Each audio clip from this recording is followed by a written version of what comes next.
Hello everyone and welcome to today's video. Today's video is going to be about how to fix Gmail cannot receive emails on Android.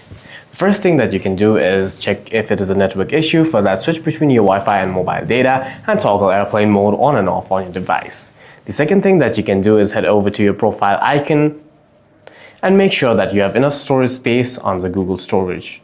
If you do not, then you can either clean up space or get more storage. The other thing that you can do if this is not the problem is head over to settings on your device, tap on apps, tap on Gmail, tap on storage and cache, and then clear the storage and cache of Gmail and try to send or receive emails again.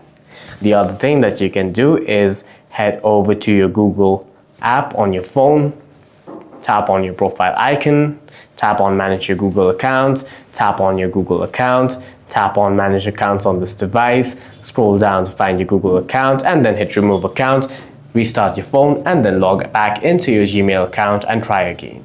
For any further questions, please feel free to leave a comment down below.